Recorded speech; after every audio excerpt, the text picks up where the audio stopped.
চাঁদাবাজদের বিরুদ্ধে সবসময় আমাদের কথা বলতে হবে। যারা চাঁদাবাজ, যারা মামলাবাজ, আমাকে একটু কথা বলতে দিতে হবে। আমাকে একটু কথা বলতে শেষ করে এটা তো শালীনতা হইল না। আমরা তো আপনাদের কাছ থেকে শালীন কিভাবে শেখাবেন আপনারা? আমি তো শিষ্টাচার প্রত্যাশা করি। শিষ্টাচার শেখাবেন?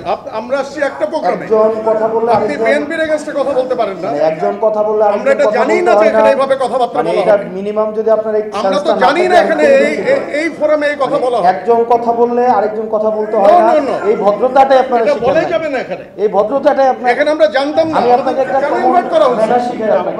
আমি একটা ম্যানার শিখাই আপনাকে। একজন কথা বললে আমি জানতে চাই। এখানে যারা উদ্যোক্তা তারা কেন আমাদেরকে এখানে ইনভাইট করছে? একজন কথা বললে আমি জানতে চাই।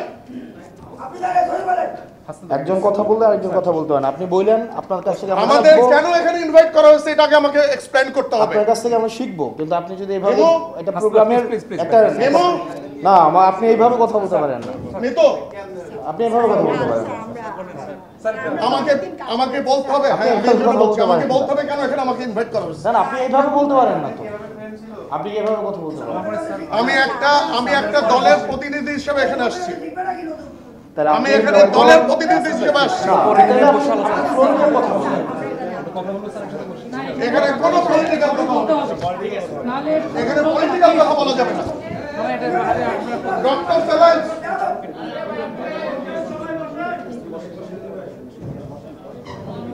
দ্বিমত প্রকাশের স্বাধীনতা চেয়েছিলাম। আপনার সবচেয়ে অপছন্দের কথা, আপনি আমার কথা অপছন্দ করতেই পারেন, কিন্তু গণতন্ত্র মানে এইটা না যে সবসময় শুধুমাত্র আপনার প্রিয় কথা আপনার সামনে বলা হবে। আপনার প্রিয় মানুষের সবসময় স্তুতি গাওয়া হবে। আপনার কলম শুধু আপনার প্রিয় মানুষের স্তুতির জন্য কলম ব্যবহার করা হবে। আপনার মস্তিষ্ক শুধুমাত্র আপনার প্রিয় মানুষের জন্য ব্যবহার করা হবে। আপনার শুধুমাত্র তুষামুদের মধ্য দিয়ে আপনার কর্মজীবন আপনার ব্যয় করা হবে।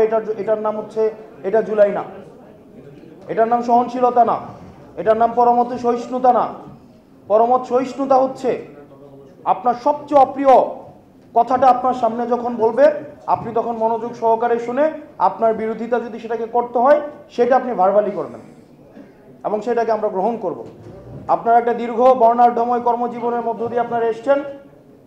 আপনাদের এই কর্মের প্রতি আমরা সম্মান জানাই, কিন্তু একই সাথে সাথে ততটুকুই শুধু গণতন্ত্র যতটুকু আমার পছন্দ, আর যেই কথাটা আমার পছন্দ না এটাকে আমি এইভাবে বিরোধিতা জানাবো, এই বিষয়টা হচ্ছে এটার নাম শালীনতা না, এটার নাম শিষ্টাচার না।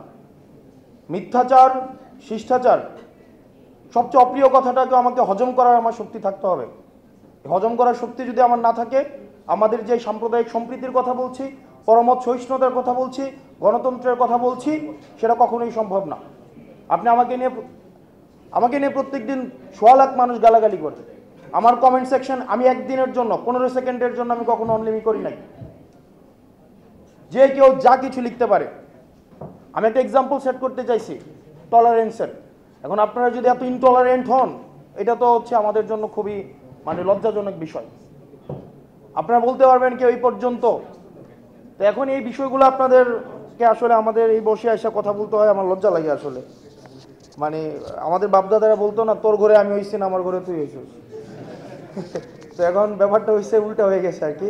যাই হোক, ওনাদের বর্ণাঢ্য দীর্ঘ কেরিয়ার, এই বিষয়গুলো নিয়ে কথা বলতে চাই না, কিন্তু আমাদের এই সাংস্কৃতিক পরিবর্তন প্রয়োজন আছে। আর না হয় আমরা কাউকে কাল্ট তো বানাইতে চাইবো না ভাই, আমরা কাউকে কাল্ট বানাবো? আপনি আমাকে নিয়ে প্রশ্ন তুলবেন, আমার মতাদর্শ নিয়ে আপনি প্রশ্ন তুলবেন, আমাকে আপনি প্রশ্ন করবেন। আপনি যতক্ষণ পর্যন্ত প্রশ্ন অব্যাহত থাকবে ততক্ষণ পর্যন্ত আপনি রাইট ট্র্যাকে থাকবেন। আর যখনই আপনার প্রশ্নের পরিবর্তে শুধুমাত্র স্তুতি গাওয়া হবে, জবাবদিহিতার পরিবর্তে স্বেচ্ছাচারিতা অব্যাহত থাকবে, তখন প্রত্যেকটা মানুষ হাসিনা হবে। হাসিনা তো ব্যক্তি না, হাসিনা একটা আইডিয়া। হাসিনা একটা আইডিয়া। হাসিনা কি স্তুতি ছাড়া, এখানে প্রশংসা ছাড়া কিছুই বলা যাইতো না। প্রেস কনফারেন্সগুলো কি হইতো? প্রত্যেকটা প্রশ্ন করা হইতো খুশি করার জন্য, এবং একটা প্রশ্নের বিনিময়ে একটা দেশের এম্বাসি ভিজিট। আপনি আমার দলের একজন সম্মানিত মানুষকে নিয়ে আপনি এভাবে কথা বলতে পারেন না। আপনার যদি কোনো ডিসেন্ট থাকে, আপনি তার সাথে ফ্লোর নিয়ে আপনাকে কথা বলতে হবে। এটা কোনোভাবে আপনি করতে পারেন না।